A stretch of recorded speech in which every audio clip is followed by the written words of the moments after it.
بسم اللہ الرحمن الرحیم۔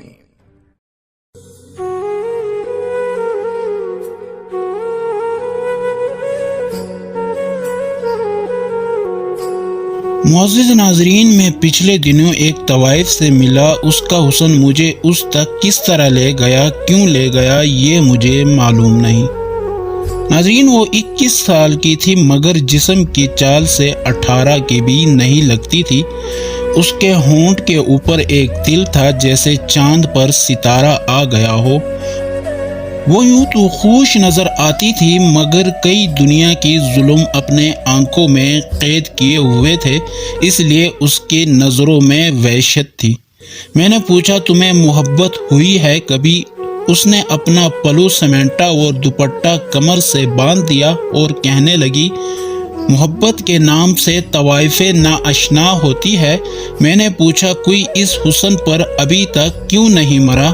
وہ مسکرائی اور بولی، اس حسن پر لوگ مرتے نہیں، مارتے ہیں شاہ صاحب۔ ناظرین، وہ بولی کہ کیا کرنے آئے ہو یہاں؟ میں نے کہا، کچھ نہیں، بس حقیقت سے آگاہ ہونا چاہتا ہوں۔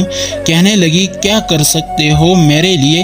کیا پارسا خاندان کی چوکھٹ کبھی طوائف کے لیے کھلی ہے؟ میں چپ سا ہو گیا، جیسے میرے گلے میں آبلے پڑ گئے ہو۔ اس کے ہاتھوں پر جلن کا نشان تھا۔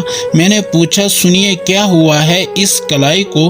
کہنے لگی، 1200 زیادہ مل جائے تو کوئی یہ بھی کر لیتا ہے۔ میں نے پوچھا، سنو، کون لوگ ہوتے ہیں جو یہاں آتے ہیں؟ ناظرین، وہ مسکرائی اور بولی، تم جیسے پارسا، میرے جیسے بدکار، اور ہوتے وہی بھی ابن آدم ہی ہے۔ میں نے پوچھا، یہ آنکھیں وحشت میں کیوں ہے؟ پورا جسم تو خوبصورت ہے۔